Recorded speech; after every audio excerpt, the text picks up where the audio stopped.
Hi, everyone. It's me again, Gordon Causey, Gordy Canuck, all the rest. This is Candy giving her a treat. Keep her quiet. I'm going to close that. Better backdrop. I hope the quality on this is decent. Hi, Nicholas Knowlton. This is going to be okay. Well, I'll get the disclaimers out of the way first. Number one, nothing in this video is to be construed as medical advice or expert opinion or anything of that nature. Hopefully that'll keep the pink-haired fact checkers with their PhDs in gender studies happy. I'm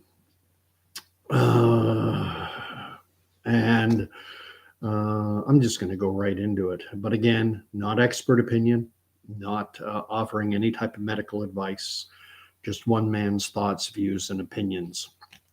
I just did 2 videos in the past 2 days about these UFOs or whatever, and I want to say I'm sorry. I almost feel like I've been duped, fooled. It's the it's the Wizard of Oz. Don't look at that man behind the curtain. Pay attention over here. I've been paying attention over here. The news has been dominated with stories about these UFOs and all the speculation, and I've engaged in it. I've poured fuel on that fire, and I've always said right up front. I said, this could be just a distraction. But I also left open the possibility that, maybe this will blow up. Maybe this will turn into something significant. Maybe it'll be used as a pretext to war or something. Well, looking more and more at what's going on in Ohio, in a town called East Palestine. I would want to say East Palestine, but all the videos I'm seeing, everyone from that area refers to it as East Palestine. And what's happening, and it has been reported on, but not as extensively as the UFOs, is a major train derailment happened there. And I don't know if you're still watching, Nicholas. You may be more up on this than I am. If you are still watching and you want to throw up some comments, please do, because I do appreciate engagement. Anyway, East Palestine, Ohio, which is right on the Ohio-Pennsylvania border. It's below Lake Erie. This major train derailment. I haven't read a great deal on it simply because, as I say, it hasn't been, getting the reporting, the coverage that other things have been getting. The Super Bowl, the Grammys, the UFOs being shot down. A balloon over South Carolina, who cares? This train derailment, it was containing a product, a chemical called vinyl chloride. And from what I understand, I've actually read this, they've been burning it off like a controlled burn. And there are videos now circulating, and I've got one down below that you can check. It's on Twitter. And it's pretty horrific looking. And I did some reading just before doing this on vinyl chloride. This is from cancer.gov/about cancer causes, prevention risks, substances, vinyl chloride. So what is vinyl chloride? It's a colorless gas that burns easily. It does not occur naturally and must be produced industrially for its commercial uses. Vinyl chloride is used primarily to make polyvinyl chloride, PVC, a hard plastic resin used to make a variety of plastic products, including pipes, wire, and cable coatings, and packaging materials. PVC is not a known or suspected carcinogen. Carcinogen means cancer-causing. Vinyl chloride is also produced as a combustion product in tobacco smoke. So then it asks the question, how are people exposed to vinyl chloride? Workers at facilities where vinyl chloride is produced or used may be exposed primarily through inhalation, breathing it in. The general population may be exposed by inhaling contaminated air or tobacco smoke. In the environment, the highest levels of vinyl chloride are found in air around factories that produce vinyl products. If a water supply is contaminated, vinyl chloride can enter household air when the water is used for showering, cooking, or laundry. Then it asks, which cancers are associated with exposure to vinyl chloride? Vinyl chloride exposure is associated with an increased risk of a rare form of liver cancer. And then it gives you, I can't even, hepatic angiosarcoma, as well as primary liver cancer, hepatocellular carcinoma, brain and lung cancers, lymphoma, and leukemia. So liver cancer, brain cancer, lung cancer, lymphoma, and leukemia. And then there's more. How can exposure be reduced? I'm going to link this in the live comment section if anyone wants to read it. I don't think I have anyone watching anymore.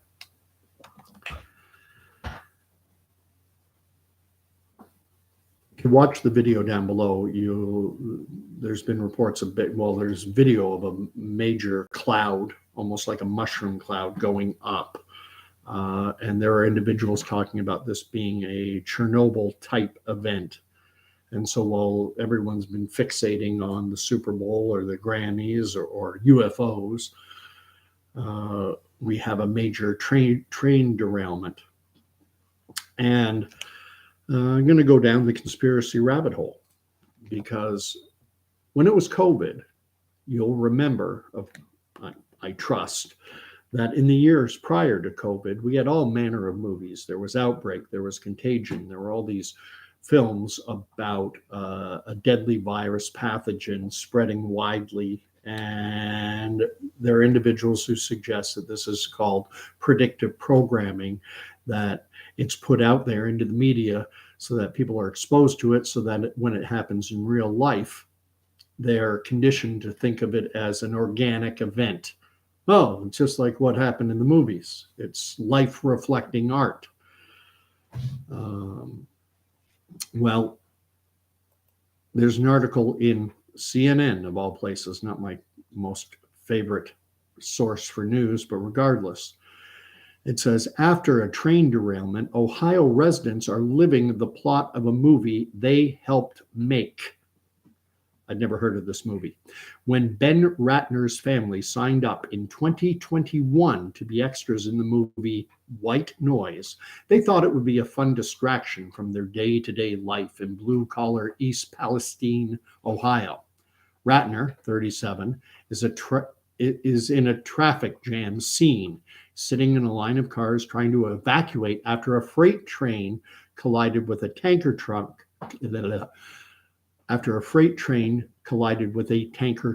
triggering an explosion that fills the air with dangerous toxins.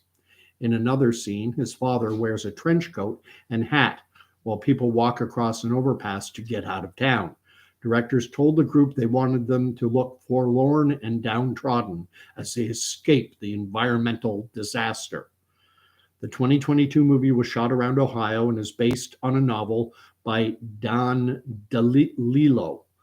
The book was published in 1985, shortly after a chemical disaster in Bhopal, India, that killed nearly 4,000 people. The book and film follow the fictional Gladney family, a couple and their 4 kids, as they flee an airborne toxic event. I'm going to stop reading there. And I'm going to include this link in the comments as well for anyone who wants to read it.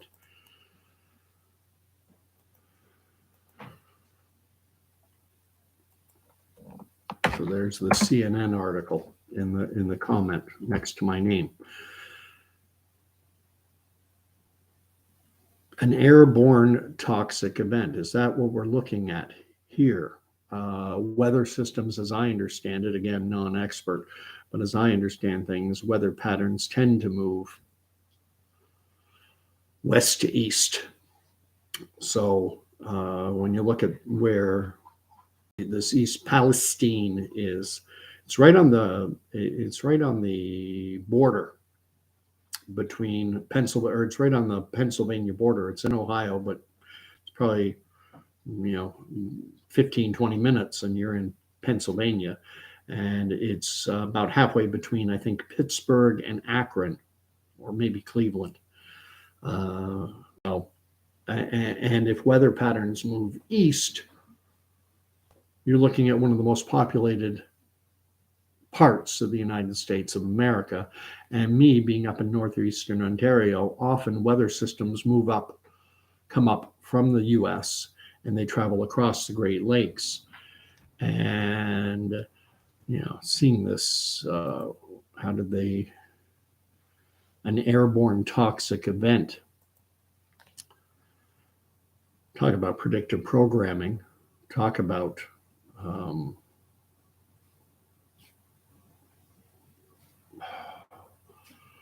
and what woke me up to this, what I started to remember, is from the COVID era, and actually going all the way back to April of 2020.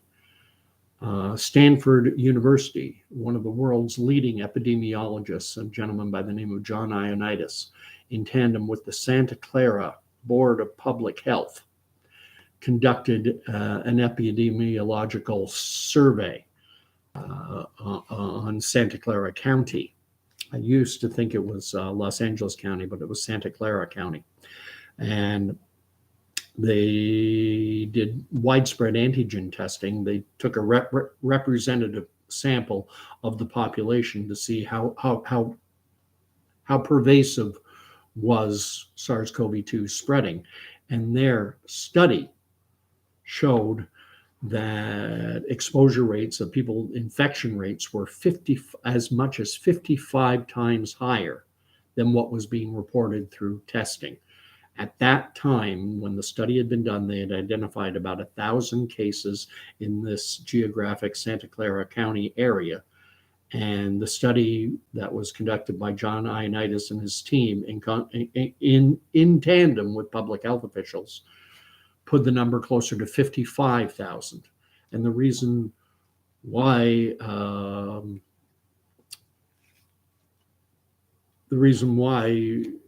people weren't going in to be tested is because no one was getting sick. They didn't realize that they had been infected with SARS-CoV-2. 55,000. Some did, but the overwhelming majority, and again, not a medical expert, not offering medical advice, and this is going back now 3 years almost. For the vast majority of the population, it was nothing burger. And what happened to that report? It was slandered. It was censored. Anyone citing it was deplatformed. 2 doctors in Bakersfield, California, held a simple press conference for the local media in their area. And they cited this research as well as similar research from all around the world. The video of that press conference was uploaded. Someone uploaded it onto YouTube. It started garnering tens, hundreds of thousands of hits, maybe even 1 million or more. And then within a day or two, it went down the Orwellian memory hole, and it was slandered. And anyone who spoke of it, everyone was trained to say, well, that's misinformation. No, it's not. It's an academic study. And now we've just found out, we're just finding out about the degree to which social media outlets like Twitter throttled and censored medical professionals. There's a fantastic video going on right now, and I think it's a Republican state, either a state senator or I think it's at the federal level. I think it's a U.S. senator, a woman who's absolutely grilling Twitter executives or former Twitter executives about the fact that it seems that they were in direct contact with U.S. Federal agencies like the FBI and being directed what information to allow out. I mean, it even goes so far as to have had the potential to impact the U.S. election, because at the time that this throttling, that this deep censorship was going on, it was also happening with the Hunter Biden laptop, which, had that been reported widely, had that disseminated, it had the very real potential to torpedo whatever support Joe Biden had. And it would have made it far more difficult to convince American and the world population, perhaps, that Joe Biden legitimately won the U.S. elections in November of 2020. But there's a line from a song by Simon and Garfunkel, "The Sounds of Silence," where they say the words of the prophets are written on the subway walls and on the subway walls and tenement halls. The words of the prophets are written on the subway walls and tenement halls. And I almost feel like that's the world we're in now, where if you really want to know what's going on in the world, you have to completely shut out the mainstream media, which is difficult to do. How do you? Because that's what everyone is talking about. That's what everyone's fixated on. That's what, that's the public square. That's what everyone's gabbing about. And I fell victim. I'm no victim. I went in eyes open, and part of doing a video like this, which you're welcome to like, share, and I talk about all that dopamine rush. When you're doing a video like this, engagement is appreciated, views are appreciated, likes and subscriptions and things like that, and shares. And so, well, I should talk about something that is popular. Well, the news is all talking about UFOs, so I'll talk about UFOs. And you become part of the disease instead of part of the cure. And so I apologize. I do not know definitively that this event in East Palestine, Ohio, that it's going to turn into a major health threat. I don't know if, as in this movie where they talk about an airborne toxic event, is that what's going to happen? There have been reporting, and I have read reports saying that government officials have been testing the air and water quality in this area of Ohio. And they have been saying that everything is within normal safety parameters, that there isn't a concern, that the levels of, I guess, vinyl chloride are not significant. Remember, we had health officials telling us everyone's favorite two words: safe and effective, safe and effective, safe and effective. I didn't believe that, non-expert, but I didn't fall for that. So how trusting should I be if government officials are saying, well, the air and water quality is within acceptable safety parameters? Ultimately, and I've divulged it in my previous videos anyway, I think we're looking at a depopulation agenda coming from the WEF, the Davos crowd, UN Agenda 2030, the USGs, the UN Sustainability Goals, and how this planet with a population of 8 billion odd people, that it's viewed as being not sustainable. And there's more reading I have to do. Maybe you can do some yourself. but there's something about safety standards or something about it's in that video. They show you a little clip of a story about a relaxation of safety standards. I haven't vetted that. I haven't checked it. I haven't verified it. But that's something I want to read up on. But it's hard to find these things when everything that's dominating the public discourse is UFOs. So anyway, that's enough of that. But I do think this is more worthwhile paying attention to than a balloon over Carolina or whatever, because I have to wonder how many objects are flying around above us right now. Our skies, there's been talk of space junk, that our skies are filled with stuff, orbiting around. And so have they taken something that is normal and natural and occurring, that's there anyway, and now just weaponizing it?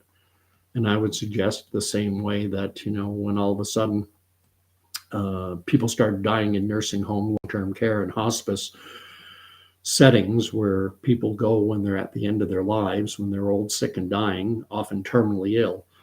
And all of a sudden, people dying in these types of settings, that became news. It happened every day before COVID came along. We never heard daily reporting on how many people died in nursing homes before. It's a regular event. And then they took it and started reporting on it every single day.